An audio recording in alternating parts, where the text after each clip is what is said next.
بسم الله الرحمن الرحيم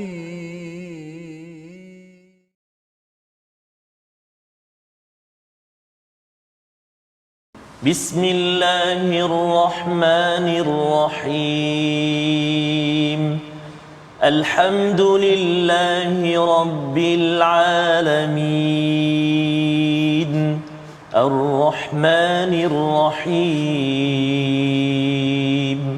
مالك يوم الدين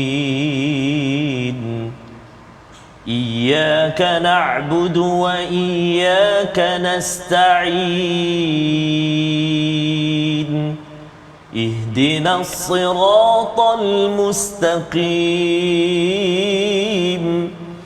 صراط الذين أنعمت عليهم غير المغضوب عليهم ولا الضالين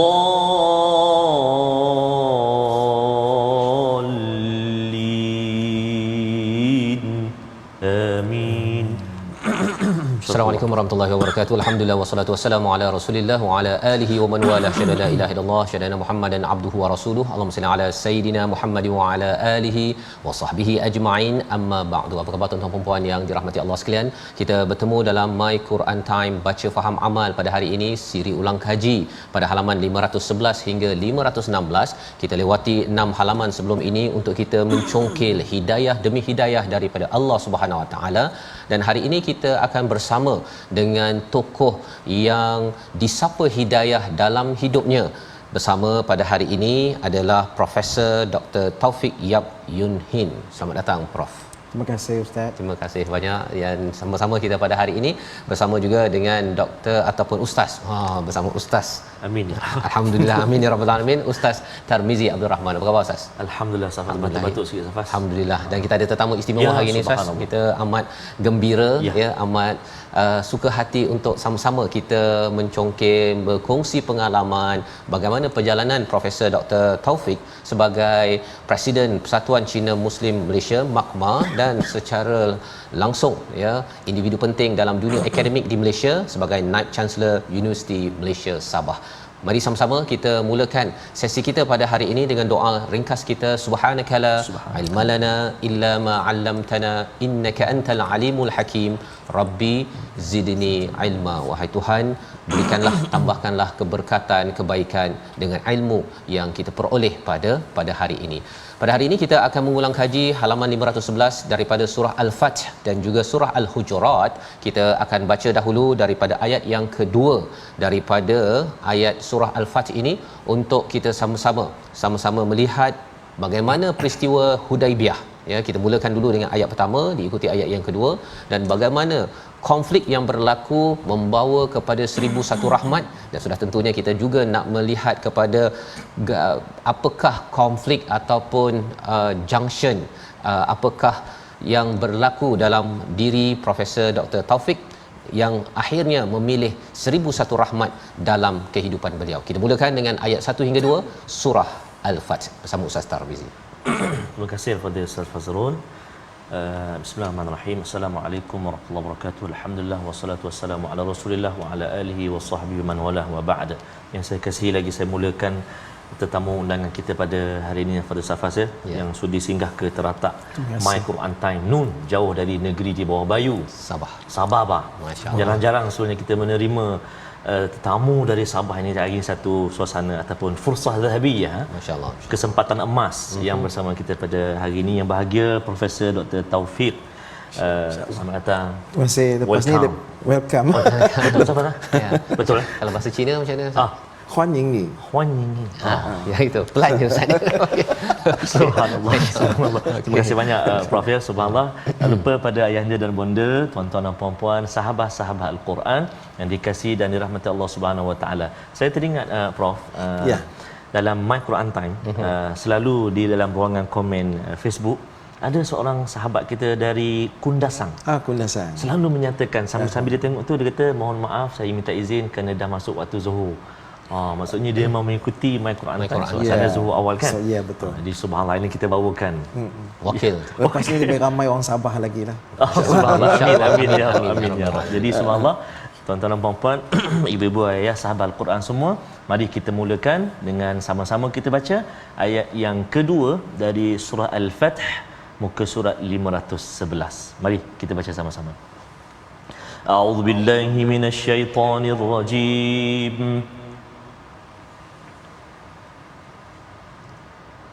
ليغفر لك الله ما تقدم من ذنبك وما تأخر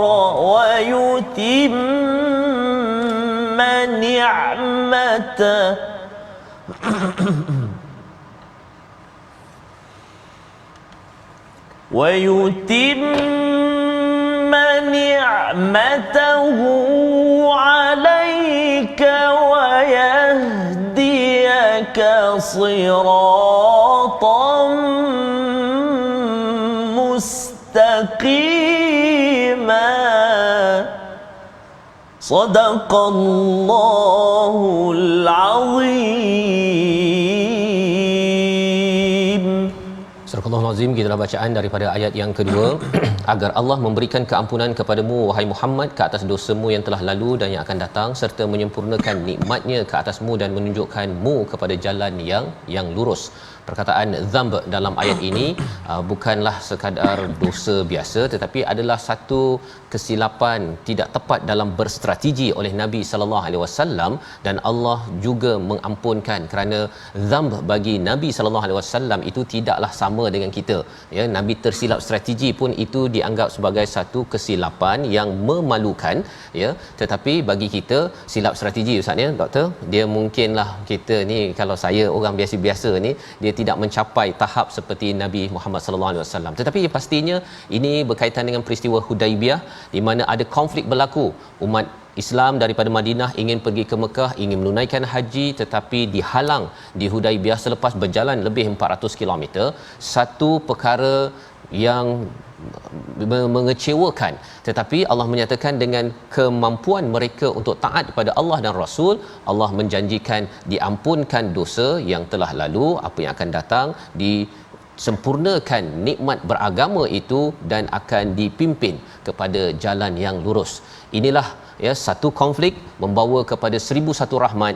Bersama dengan Profesor Dr. Taufik Yap pada hari ini, kita ingin mengetahui bagaimana cabaran konflik dalam hidup, ya, yang membuat satu perubahan daripada agama sebelum ini kepada agama Islam, dan bagaimana akhirnya menuju kepada 1001 rahmat dalam agama ini. Bersama dengan Profesor Dr. Taufik. Silakan. Baik, terima kasih Ustaz dan juga yang berbahagia Ustaz Tarmizi.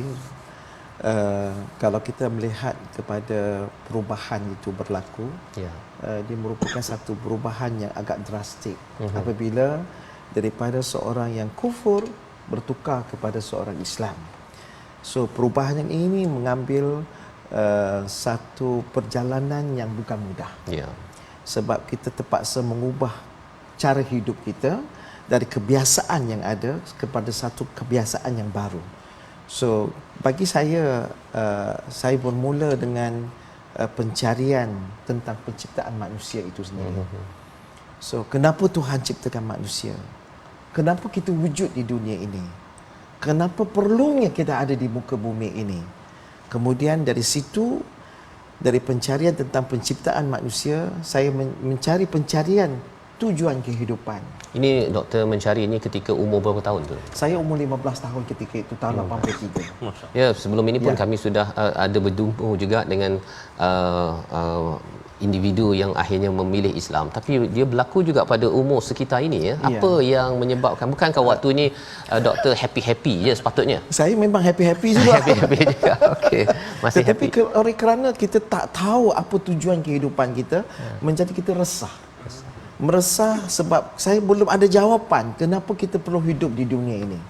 Dan siapa yang menjadikan kita? Siapa manusia pertama sebenarnya? Saya tidak ada jawapan. Sehingga saya terpaksa mencari dan terus mencari, dan melalui kawan-kawan, melalui pembacaan dan melalui interaksi saya bersama dengan guru agama ketika itu. So inilah pencarian yang mana menyebabkan saya mencari siapa Tuhan itu dan apakah ciri-ciri Tuhan yang patut ada. Sebab sebelum ni sebagai seorang bukan Islam sudah tentu kita mengenal Tuhan itu dari bentuk sebagaimana kefahaman ketika itu. Jadi kita nak memahami konsep Tuhan tu macam mana sebenarnya. So apakah Tuhan itu mempunyai bentuk, apakah Tuhan itu berbentuk banyak, ataupun Tuhan itu mempunyai persamaan dengan manusia ataupun sifat manusia itu sendiri. Dan hasil daripada pencarian dan terus mencari, maka saya mula-mula saya jumpa ialah manusia yang pertama. Saya tak tahu kenapa ada manusia, dari mana mulanya manusia itu. Apabila saya jumpa manusia yang pertama iaitu Adam, maka saya ingin mengetahui perjalanan hidup Nabi Adam itu sendiri sehinggalah ke hari ini manusia itu, dan bagaimanakah sistem kenabian itu membawa arah tuju kehidupan kita sebagai seorang manusia. Dari situ juga saya amat tertarik dengan konsep di mana Tuhan adalah Esa. Tuhan itu tidak berdua, Tuhan itu tidak bertiga, atau Tuhan itu banyak.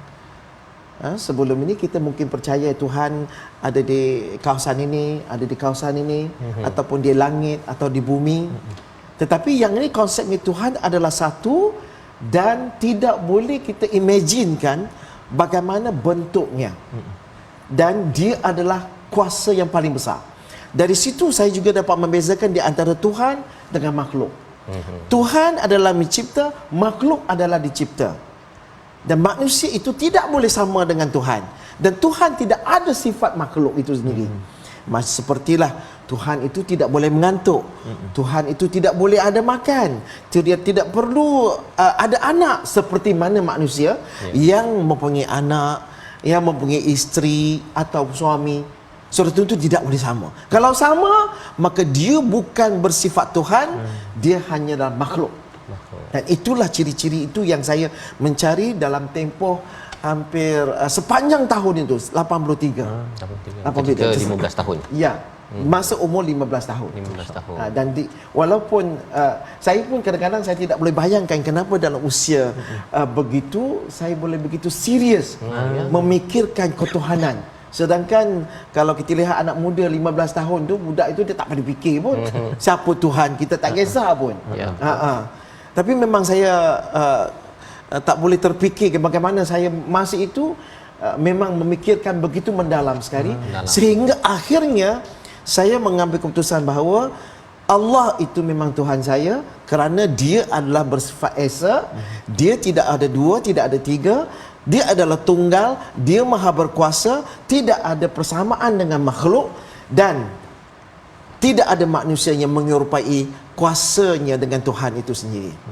Terima kasih diucapkan pada Profesor Dr. Taufik Yap berkongsi bagaimana susu galur awalnya berinteraksi dengan agama Islam ini sendiri, hampir setahun mengkaji, dan sudah tentu bila nak tahu apa menyebabkannya pun tak dapat tahu macam mana, tetapi Allah melorongkan untuk berfikir sesuatu yang lebih serius, yang lebih perlu difikirkan berbanding dengan biasanya kalau umur muda-muda ini ialah kalau zaman PKP Ustaz, game lah.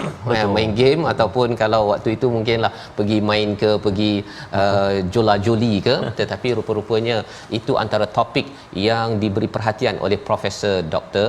Taufik Yap pada umurnya 15 tahun. Dan bercakap tentang serius ini, dalam ayat yang ke-11 surah Al-Fatih ada cerita tentang orang yang tidak serius. Mari kita baca ayat yang ke-11 bersama Ustaz Tarmizi untuk sama-sama kita pada umur 15, 25, 35, 55 jangan jadi tidak serius, kerana Dr. Taufik ketika serius itu perlu membuat keputusan yang besar dalam hidupnya. Ayat 11 bersama Ustaz Tarmizi. Terima kasih kepada Ustaz Fazrul, yang bahagia Prof, tuan-tuan dan puan-puan, ibu-ibu, ayah-ayah, sahabat Al-Quran yang dikasihi dan dirahmati Allah Subhanahu wa taala. Kita nak berganjak ke ayat yang ke-11 di halaman yang ke-512. Kita nak baca sama-sama. Ayat dia agak panjang, kita baca secara murattal insya-Allah. Ayat yang ke-11. Ayuh kita gemakan sama-sama. A'udzubillahi minasyaitonirrajim. سيقول لك المخلفون من الأعراب شغلتنا أموالنا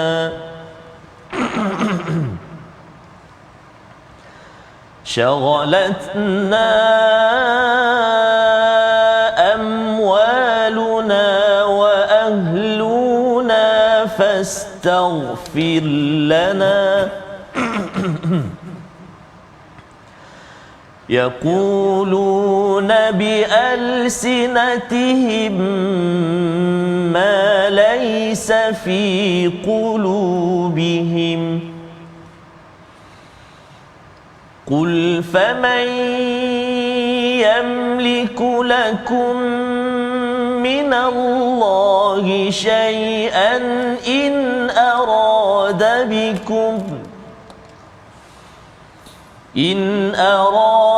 بكم ضرا أو أراد بكم نفعا بل كان الله بما تعملون خبيرا صدق الله العظيم.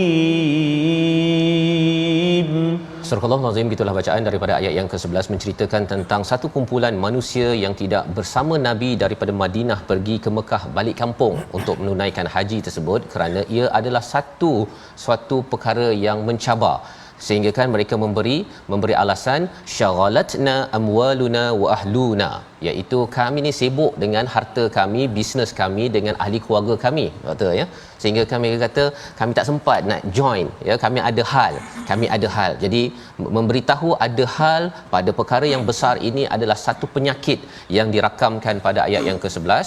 Malah mereka meminta pada Nabi fastaghfir lana, tolong mintakan ampun untuk kami, kerana bila Nabi memaklumkan nama mereka di khalayak, itu sebagai reputasi untuk mereka lebih lagi diterima agar selepas ini makin lagi terkenal dan mendapat habuan-habuan dunia.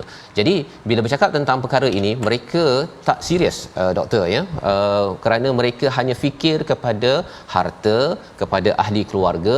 Tetapi doktor memilih sesuatu yang serius pada umur 15 tahun, dan sudah tentunya 15 tahun fikir pasal Tuhan. Ini tidak famous lah doktor ya. Tak famous. Tak pasal apa, orang lain kalau boleh ya, kalau sekarang lah umur 15 tahun ni jadi YouTuber kan, kemudian apa OOTD, tu istilah apa? TikTok. Ya? TikTok kan. Zaman itu mungkinlah buat sesuatu yang boleh mendapatkan satu reputasi yang tinggi di kalangan kawan. Fikir pasal Tuhan, fikir pasal agama, sesuatu yang agak pelik.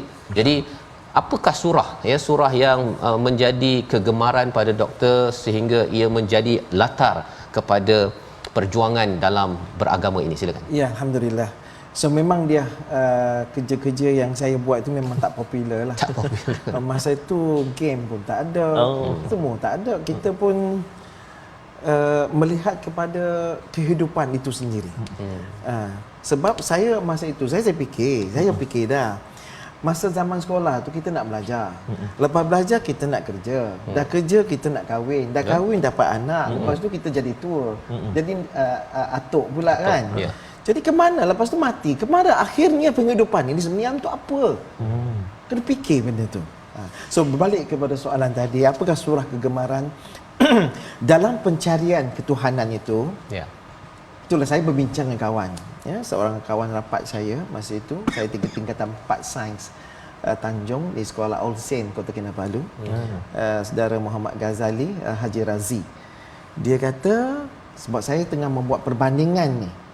Islam macam ni, yang ni macam ni. So saya melihat bahawa ketika itu banyak persamaan di antara Islam.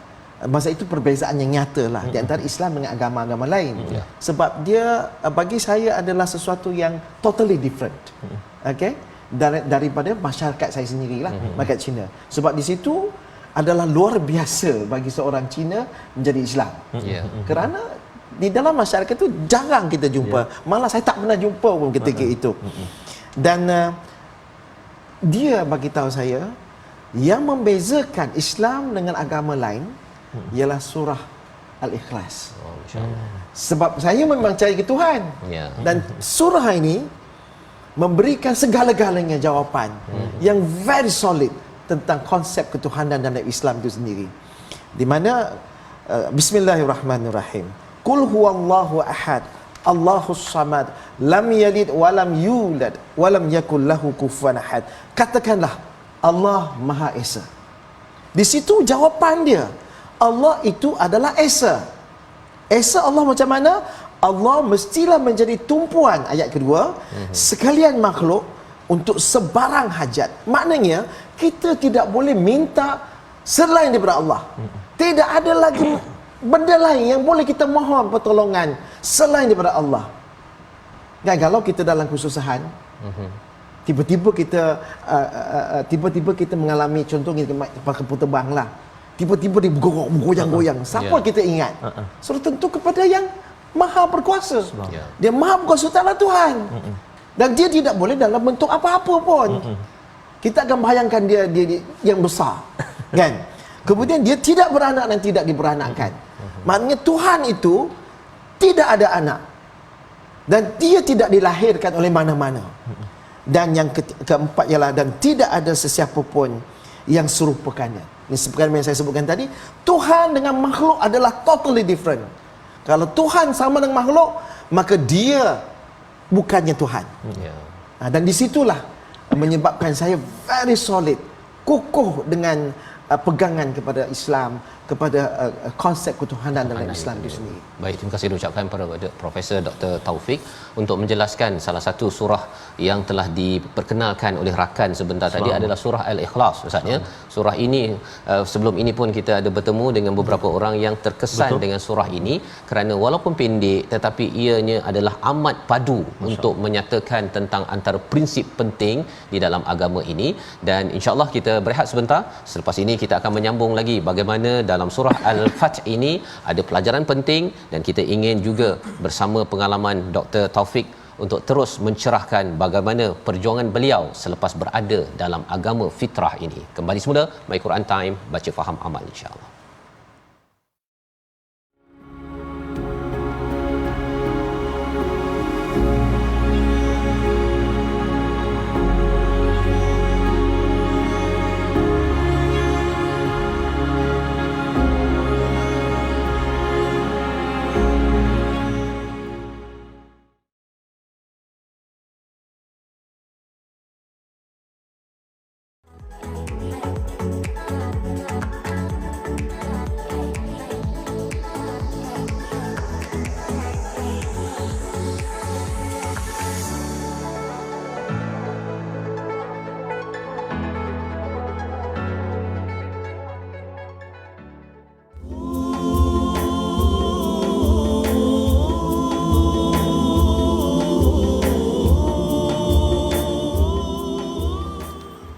Walau apa pun caranya jua, dapatkan yang original lah sambungan dia ya. Saya takut saya terbatuk nanti. Itu antara Prof ya. Pinjam inilah nasyid daripada Abang Nazri kita di Sabah. Sabah juga. Sabah. Kata salah ada Ranau. Kalau dia Ranau dia, subhanallah. Iya. Nasyid yang selalu kita dengar tentang iman mutiara, yang kita selalu doa pada Allah SWT, moga-moga iman senantiasa mekar di hati sanubari kita. Amin ya rabbal alamin, insyaallah. Alhamdulillah sahaja. Jadi iman ni amat berharga, seperti mana yang Profesor Dr. Taufik mencari mencari, dia bukannya tiba-tiba sampai sahaja. Dan malah bagi yang sudah pun lahir dalam agama Islam ini, iman perlu diusahakan Ustaz. Dia bukannya tiba-tiba masuk. Malah pada zaman Nabi sallallahu alaihi wasallam dalam ayat yang ke-16, orang-orang yang nak beriman ini disaring, diuji. Ayat 16 kita baca sekali lagi untuk sama-sama kita melihat bagaimana cabaran yang ada pada zaman dahulu, zaman ini juga. Bersama dengan Prof Dr. nanti kita akan melihat sukar senang bersama keluarga dalam mendepani Islam dan juga iman. Ayat 16 bersama Ustaz Tarmizi. Terima kasih kepada Ustaz Fazrul. Yang bahagia Prof Dr. Taufik, terusnya tuan-tuan dan puan-puan, ibu-ibu, ayah-ayah sahabat Al-Quran yang dikasihi dan dirahmati Allah Subhanahu Wa Taala. Kita beralih ke halaman 513. kita nak baca. Saya nak ajak semua ibu-ibu, ayah-ayah, para penonton semua, kita sama-sama baca ayat yang ke-16. Mari kita baca sama-sama. Ayat 16 Ustaz Faz. Ya, betul. A'udzu billahi minasyaitonir rajim.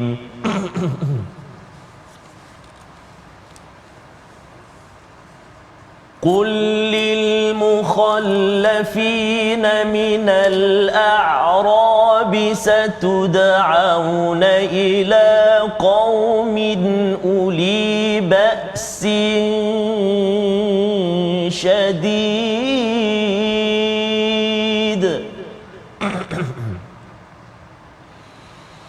ستدعون إلى قوم أولي بأس شديد تقاتلونهم أو يسلمون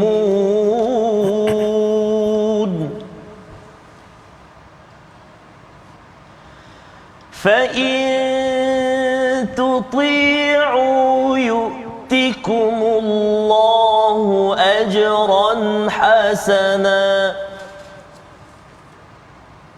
وإن تتولوا كما توليتم من قبل يعذبكم عذابا أليما صدق الله العظيم. Surah Al-Azim, gitulah bacaan daripada ayat yang ke-16. Katakanlah kepada orang-orang Badui yang ditinggalkan ataupun yang tertinggal, yang tidak mengikuti dalam perjalanan Nabi daripada Madinah ke Mekah untuk haji, di mana mereka bila mendapati bahawa orang-orang yang beriman tu kembali balik ke Madinah selamat, mereka rasakan selama ini pergi ke Mekah nanti kena balun, kena pukul, kena perang dan habis. Tapi bila orang Islam bersama Nabi kembali ke Madinah, mereka terkejut, ya, malah mereka minta ampun, ya, dan mereka ingin berubah. Tetapi bila dipanggil untuk satu peperangan yang mudah, ya, istilahnya maghanim yang dinyatakan pada ayat yang ke 15, ya, pada waktu itu mereka kata saya nak join. Pasal apa? Pasal perjalanan ini adalah perjuangan untuk mengambil harta rampasan tanpa perlu berperang bersusah-susah.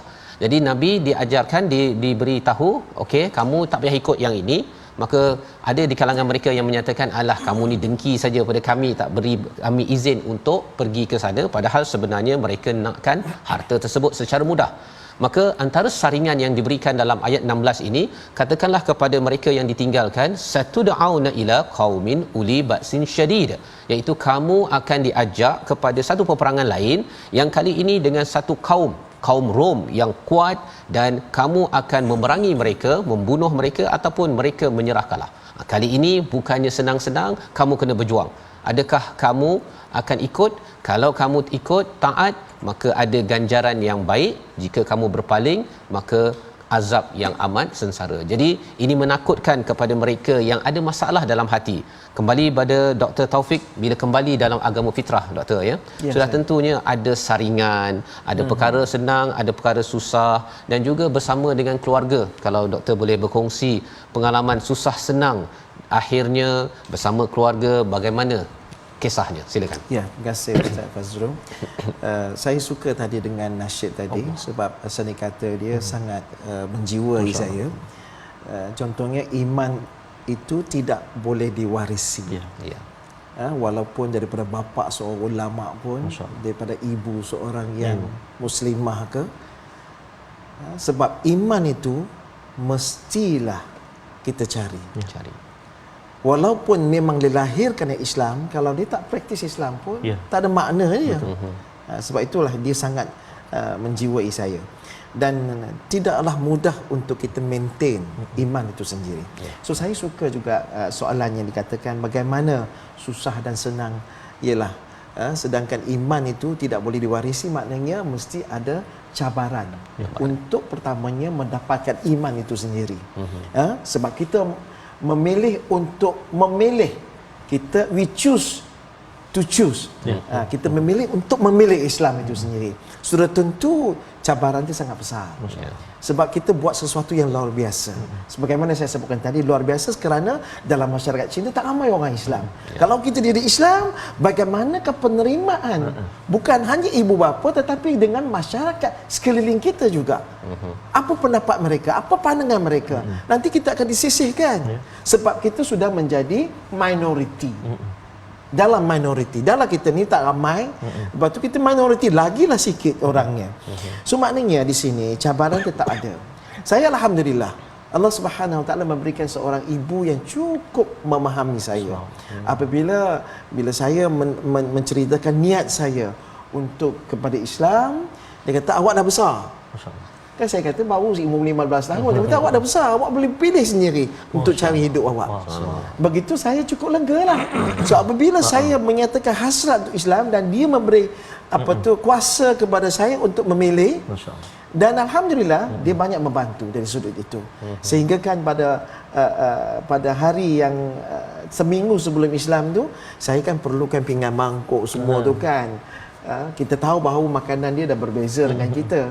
So saya perlukan pinggan mangkuk yang berbeza, kuali, periuk semua yang berbeza.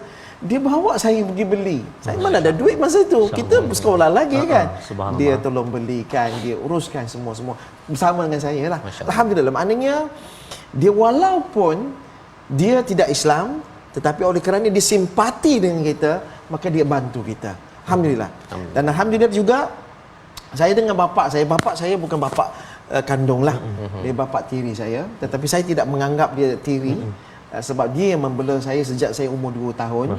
Sebab bapa saya sebenarnya meninggal sebelum saya lahir. Bila sebelum lahir, maknanya saya daripada bapa tu saya anak seorang je lah. Tapi bila mak kahwin dengan bapa tiri saya lepas tu dapat adik-adik lah.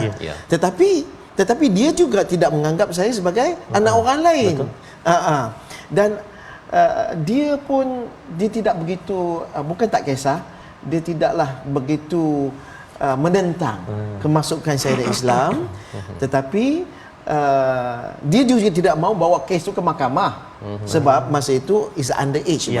Tapi saya sudah dapat surat daripada ibu saya untuk masuk Islam. So tak ada masalah lah. Dari situ, itu satu dalam keluarga.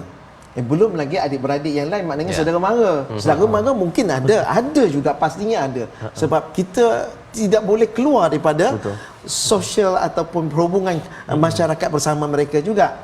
Dan ada yang mengatakan bahawa engkau mati ni, engkau tak ada kubur tau. Buat kubur dia tak ada keranda macam tu. Ketanam macam tu je, tak takut ke? Takut juga bila dengar macam tu kan. So dalam masyarakat Cina ada dalam keranda. Dia ada keranda dia lagi mahal, dengan kayu yang mahal cantik lagi. Itu beza je ya. Itu sangat berbeza tu.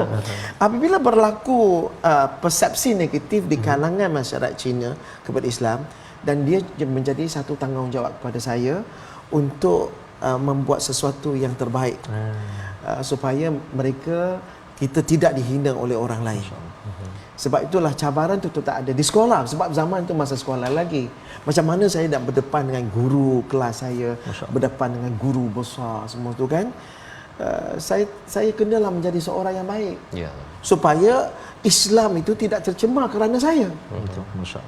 Islam itu cantik. Kalau kita yang tidak meletakkan Islam sebaik-baiknya, orang akan kata Islam ni macam ni. Tengoklah dia masuk Islam macam ni. Semuanya buruk. Tak ada yang elok pun. Sebab itulah tanggungjawab kepada yang memeluk Islam. Dia kena memperlihatkan Islam itu satu agama yang cantik. Sebagaimana asalnya Islam itu memang sudah indah. Begitu. Terima kasih diucapkan pada Prof untuk sama-sama berkongsi tentang ada payah, ada senang, dan bersyukur sangat kerana ada seorang ibu yang menyokong ya. Itu adalah satu nikmat yang besar apabila doktor memilih untuk kembali ke agama fitrah ini, ditemankan ya, membeli pinggan mangkuk itu ya, bukannya pergilah cari sendiri ataupun keluar rumah, bagi sebahagiannya mengalami pengalaman itu. Jadi ini adalah sebagai satu nikmat yang amat-amat disyukuri, dan sudah tentunya ini menjadi semangat kepada doktor untuk melebarkan lagi, berkongsi rahmat daripada agama ini yang diperoleh kerana dalam masa yang sama ada orang-orang yang menentang, ya. Kita lihat dalam ayat 26 bagaimana tentang penentangan, kesombongan daripada jahiliyah yang kita cuba fahami selepas ini, dan kita ingin bersama lagi Dr. Taufik. Ayat 26 kita baca bersama Ustaz Tarmizi. Terima kasih kepada Ustaz Fazrul yang bahagia, Prof Dr. Taufik. Tuan-tuan dan puan-puan, ibu-ibu, ayah-ayah, sahabat Al-Quran yang dikasihi Allah Subhanahu Wa Taala, mari kita baca pula ayat yang ke-26 di halaman 514. A'udzubillahi minasyaitonirrajim. إذ جعل الذين كفروا في قلوبهم الحمية حمية الجاهلية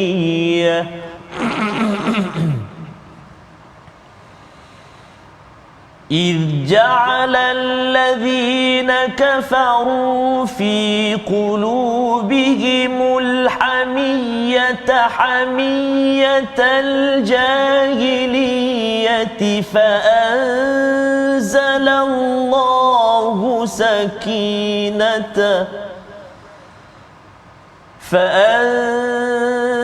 الله سكينته على رسوله وعلى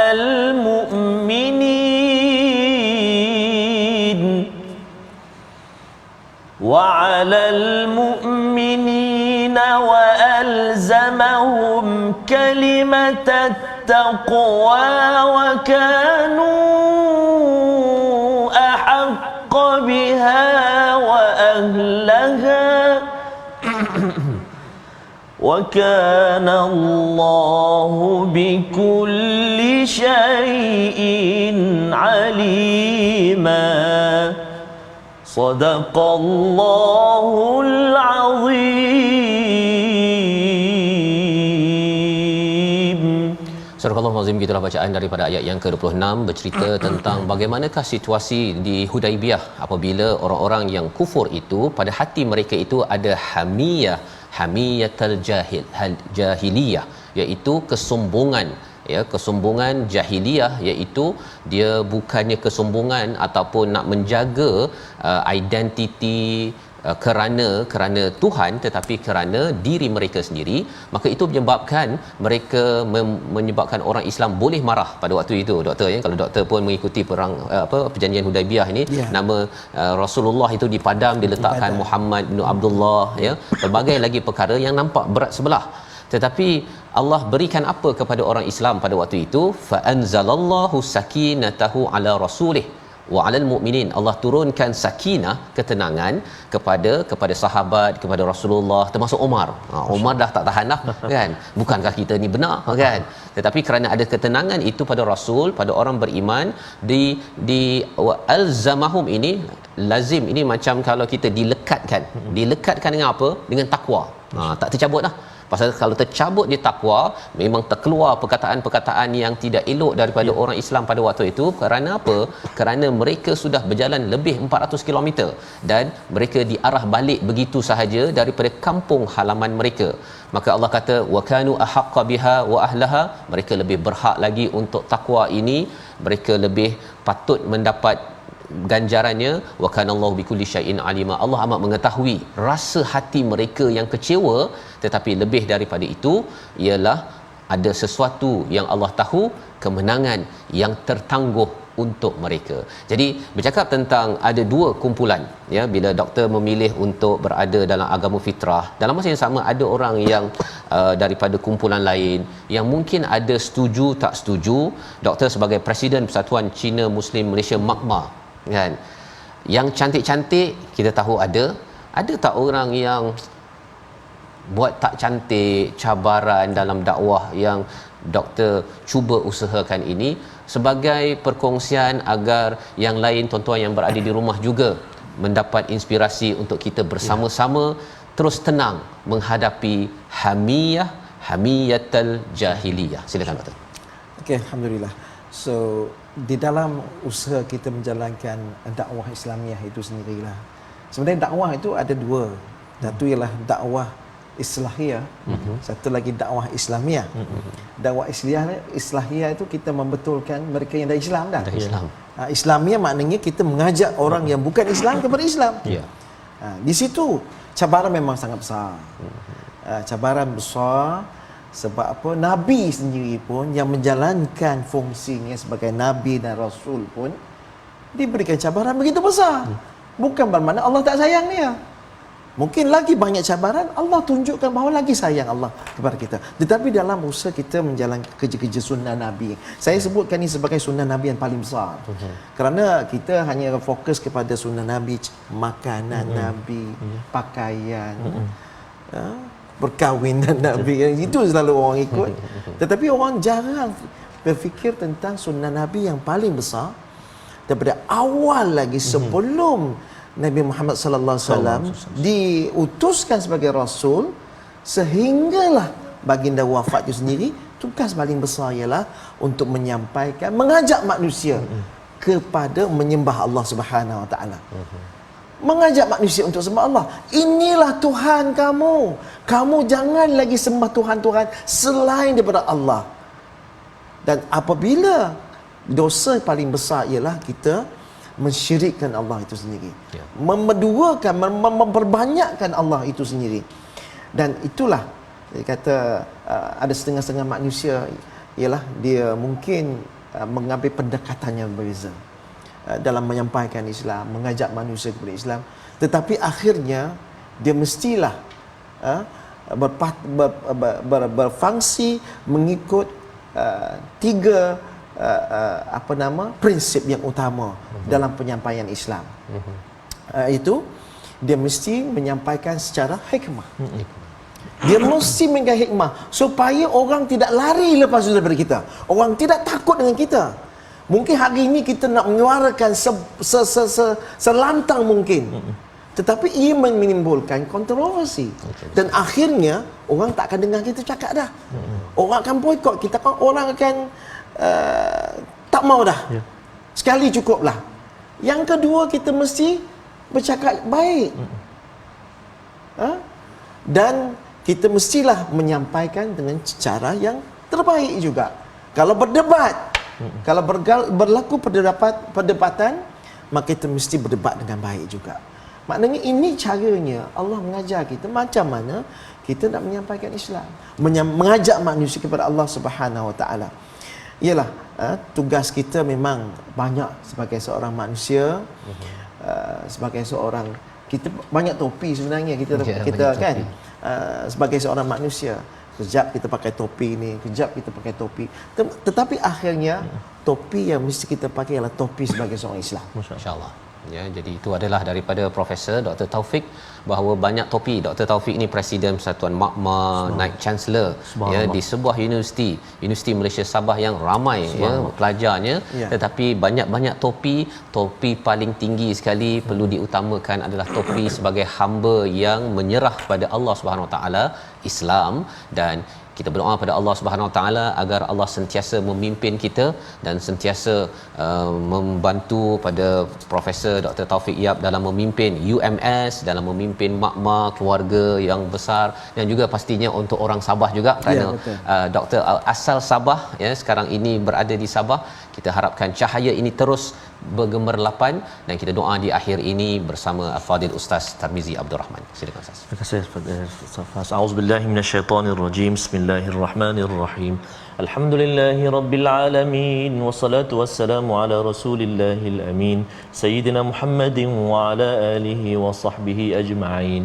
Ya Allah ya Rahman wa ya Rahim, ampunilah dosa kami ya Allah, ampunilah dosa ibu ayah kami, ibu ayah mertua kami, muslimin muslimat, mukminin dan mukminat birahmatika ya arhamar rahimin. Ya Allah ya Tuhan kami, jangan Kau padamkan cahaya iman di dalam hati kami ya Allah. Bahkan ya Allah kau terus kurniakan cahaya petunjuk buat kami, memandu kehidupan kami di atas muka bumi ini ya Allah. Seterusnya cahaya itu terus dan menerus hingga ke syurga-Mu ya Arhamar Rahimin. Bantu kami ya Allah, tolong kami ya Rahman, kurniakan petunjuk dan hidayah-Mu buat kami ya Arhamar Rahimin. Wa sallallahu ala sayyidina Muhammad wa ala alihi wa sahbihi wa baraka wa sallam. Walhamdulillahi rabbil alamin. Taqabbalallah.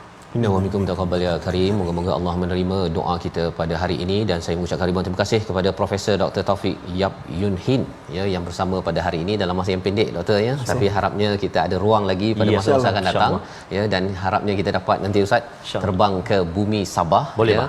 Boleh insya-Allah. Dan moga-moga rakan-rakan yang berada di Sabah nanti ya, terus kita mendoakan semua di kalangan kita mendapat hidayah daripada Allah Subhanahu Wa Taala. Kita bertemu lagi dalam My Quran Time, baca faham amal insya-Allah.